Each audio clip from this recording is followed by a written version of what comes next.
Hello, Brother Monroe here. Welcome back to Ultimate Admiral Dreadnoughts, and the last ship to be built in Division 3, along with our special guest slash resident expert, Treefrog. Hello. And, Hello. What ship are we going to be building today? We're going to be building a Japanese dreadnought. We're going to model it after the Issei class just before their conversion into hybrid carriers. Yeah. Because we could model it on the Fusos, but to be honest, the Isseis are slightly improved, so Yeah. we might as well do the Issei to give everyone a fighting chance. And having both the Isseis and the Fusos would just kind of crowd the competition a bit. And to be fair, they are fairly similar. Yeah. Okay, so what kind of displacement are we looking at? So, full load, we're actually looking at about 42,000 tons after their refit. It goes up quite a lot because they were just a fraction over 30,000 originally, but that as normal displacement. So if we start with 42, that gives us plenty of wiggle room. Yeah, it certainly does. And how fast could they go? So after the refit, 25 knots, which is a 2-knot improvement over their original baseline speed. Not the fastest ships in the world, then. No, but they're World War One era ships. Yeah. So, I mean, for a World War One era battleship, it's about as fast as you can reasonably expect them to be going. Yeah, and we've got quite a few sluggish ships in the division as well. What about bulkheads? I'd go with standard. I mean, the Isseis themselves, obviously we're talking about both the Fusos and the Isseis. The Fusos really don't stand up well to torpedo attack at Surigao Strait. But on the other hand, they are being massively mobbed, and they are a somewhat older design facing US ships firing torpedoes that for once are actually working, so it's not necessarily a fair comparison. Okay. And I'm assuming they had kind of standard crew quarters and yeah, they're not particularly brilliant, to be honest, but you really have to push the boat out for cramped. Yeah, I'd agree with that. What about their propulsion setup? So oil-fired boilers, but mixture of oil. I'd actually say if we're going with late war, you actually probably want oil 1. Because by that point they're literally just taking the output of the Dutch oil fields crude and pouring it into the boilers. Yeah. Oh, jeez. Yeah, you wouldn't want to be in charge of cleaning those things, would you? Nope. What about the boiler type? So go with forced. And they've got geared turbines, so geared turbine 2 because they've been refitted.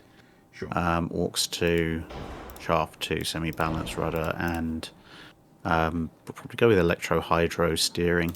Very nice. About right for them. Okay. Shall we do the superstructures next?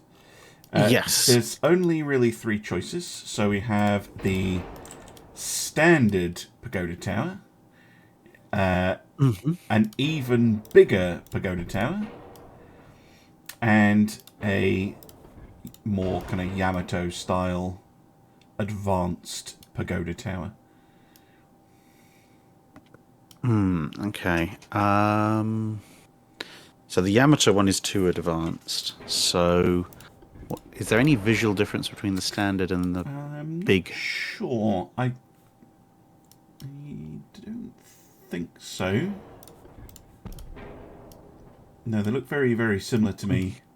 One's just slightly taller. Okay. Let's go with the standard one, because the Fusos were really the ones that took the biscuit with the, and our tower shall pierce the heavens superstructure. Okay. And what about secondary? I think, we only have... I think they're all much of a muchness, but we'll check. Oh no, there is a slight difference. The 3 and the 4 have this little searchlight platform at the back, but otherwise they're just progressively bigger. Okay, versions. Let's go with the 3. Okay, looks good to me. And we probably have to do some spacing Yeah, oh with yeah, that at for some sure. point. And what about funnel? We One big funnel. one big funnel. So the funnels we have are this style of one, and there's a slightly bigger version of that, and then there's this one, and again there's a slightly bigger version of that. Okay, let's have a look at some of the...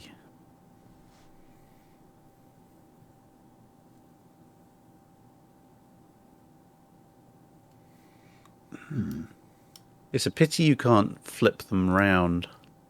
Oh, Because if if you could rotate the mega funnel 180 degrees, that would be almost perfect. So I think we're going to go with the mega one. Okay.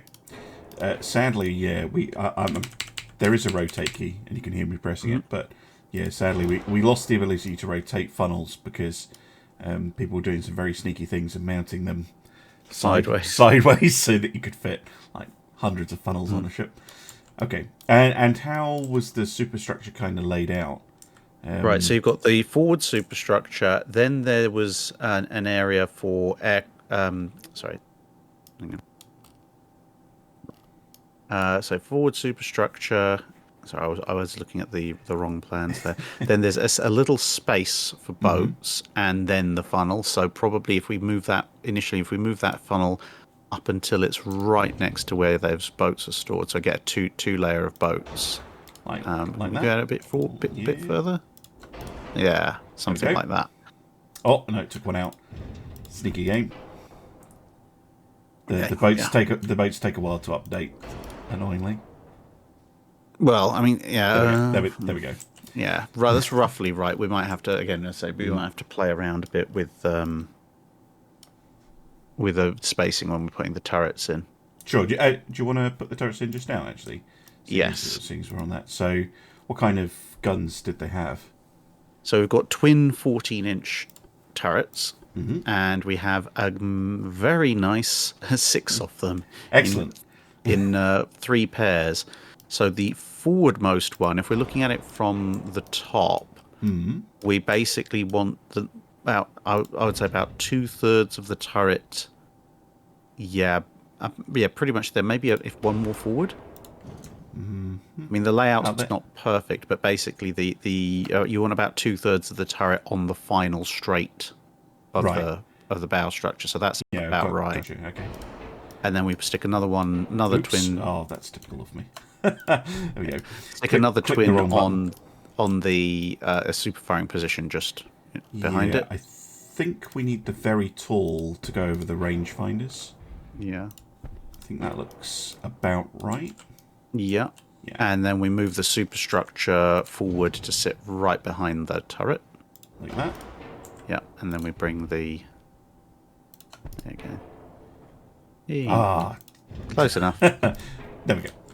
So you have the... Right. It'll respawn the boats, probably. Yeah, there we go. Okay, right, and now we need to repeat that in reverse. So super firing turret forward, and then the single one behind it. Try and get that as close as I can. Like that. Yeah. And then we repeat that process immediately after the second tower. Historically, the step down in the hull on the Issei's actually happened a lot sooner. The step down actually happens basically where the funnel is. So this kind of high upper deck here is not completely accurate, but never mind. Close enough. Close enough. Close as we can get. Yeah, the run back is this hull is with the run back all the way of the upper deck is actually more reminiscent of the Fusos. But the Fusos, their funnel layout's completely different, and the midships turret layout is different as well. So we've kind of got a Fuso looking hull, but with an Issei style gun layout. Yeah, kind of a hybrid. Yes, hybrid between the two. Well, that doesn't look too bad. No. Okay. How about secondary guns? What are we dealing with there? And right. casements, presumably. With the refit, we have 5.5 inch. So let's go with 5-inch casement guns. Okay. And we need 16 of them, so 8 per side, but to represent... Yeah. Exactly Hey. Yeah, on the actual ships, they were obviously the casement was just only forward of the funnel, and it was much more closely packed. Yeah, all here. But we've got the right number of guns, so that's a start. Good. Did you have any other secondary? Yes, guns? so we also want twin 5-inch secondaries, and we want one pair if we can get them adjacent to the forward superstructure. Maybe a bit higher, kind of there. You can get them there. Yeah, okay, go for that. And then another pair, probably, well, ideally, roughly where the funnels are, but I think probably behind the funnel, next to the. You can get one there. Yeah, and hopefully that won't impose on the firing arcs. It does a little bit of this turret, but not super massively. Okay. Cool. You know, the super firing one can fire over the top of it. Yeah.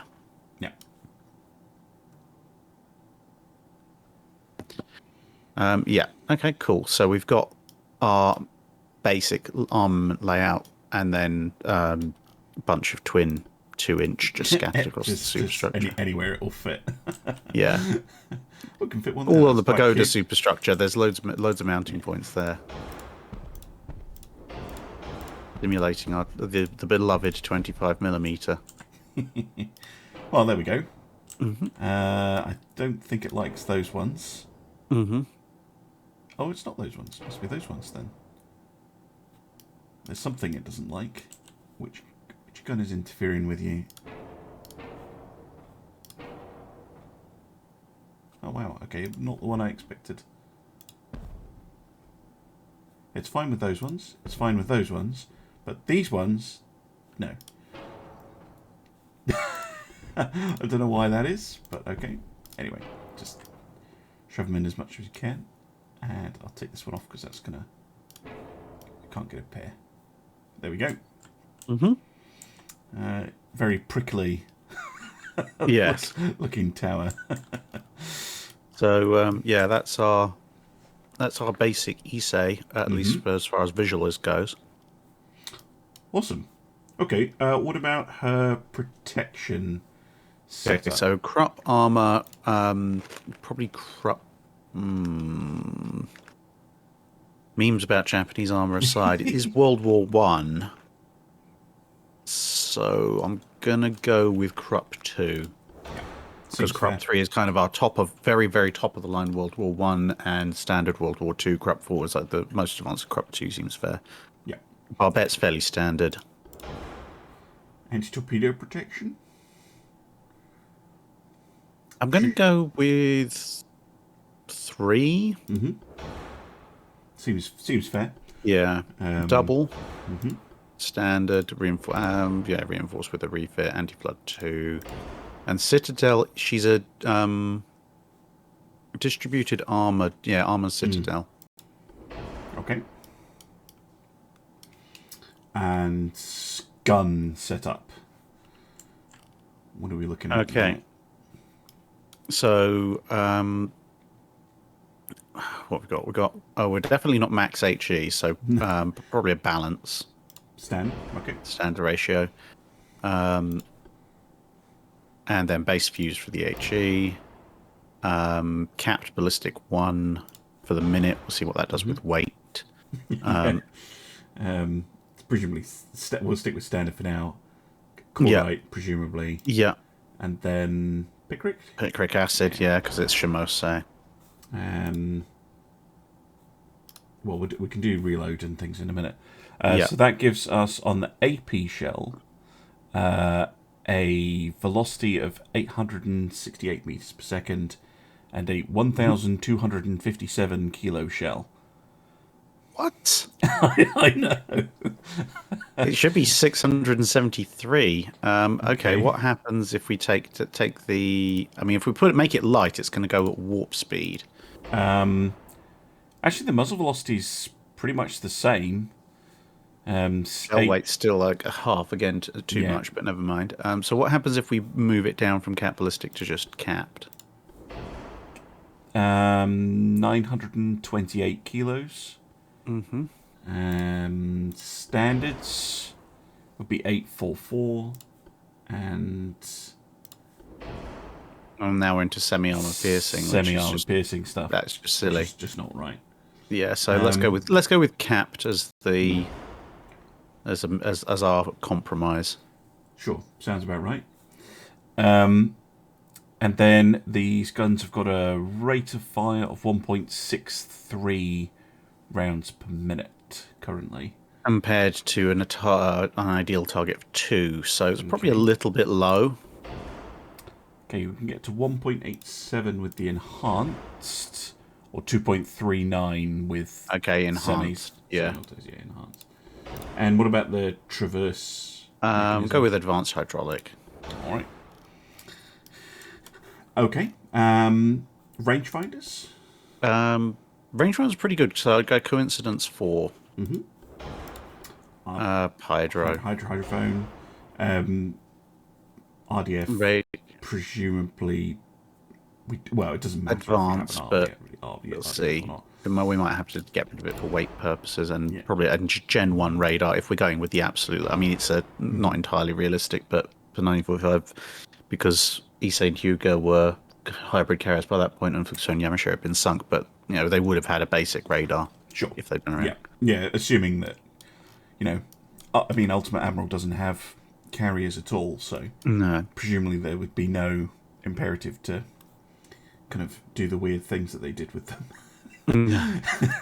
Okay, what about armor layout? Armor is 11.8 inches on the belt. And again, we'll just put 1.5 for the fore and aft belts for the minute. Okay. Because we need to make sure our weight is correct. So deck armor. Where's it gone?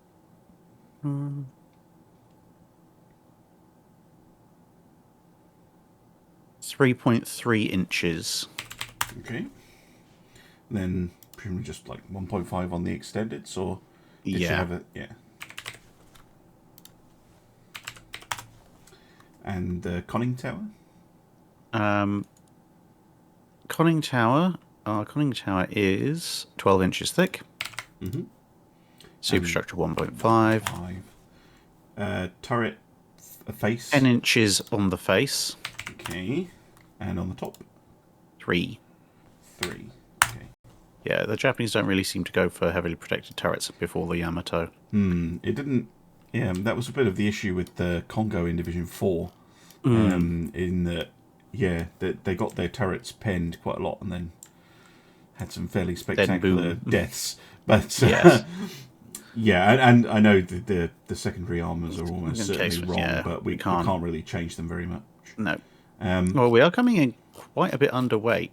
Yeah, we are actually. What's her range? That's one thing we did. That might help. The range, what we're doing in kilometers, should be 14,500. Okay, that's pretty much bang on. The range on. But yeah, we do still have some displacement left. Mind you, not a huge amount, 5,000 tons or something like that. And there's not a lot we can do to really improve that without going unrealistic. Yeah.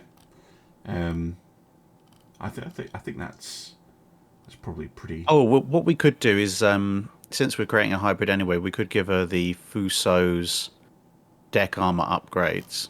Sure, why not? So 6-inch deck with 2 inches fore and aft. Okay, that's a bit better. And kind of fits with the kind of hybrid between the two of them kind of concept. Well, I mean, I do like it. Yeah, it's certainly got something about it. It's very recognisably a Japanese ship of that era. Yeah, and I wasn't sure how well she would do originally, but I mean, there's quite a lot of firepower with all those 14-inch guns. But the Japanese design philosophy at the time was that they knew they'd probably be outnumbered, So the idea was by having lots of twin turrets, they were hoping that they could then engage multiple targets as opposed to having fewer triples. Oh, okay. Sadly, not something you can do in the game, and we're only doing one-on-one fights anyway. But an interesting idea. Were they ever able to actually successfully do that? Well, Fuso and Yamashiro, when they went to the Deaths in Surigao Strait, were basically firing in all directions with everything they could at anything they could see. So technically, yes. Not that it did them much good. Oh dear. Well, thank you very much. As always, it's been very interesting, a lot of fun. And if you, for those watching, the next, I mean, we're recording this slightly out of order, but the next thing will be the actual battles, because this is the last ship of the division. So next we'll be seeing what happens in terms of how all the ships do. So yeah, it's going to be a good one. Well, thank you very much, everyone for watching. Thank you, Drac, for helping me out with the build, and yeah, I'll see everybody for the battles. Battles themselves. Thank you very much. Bye. Bye.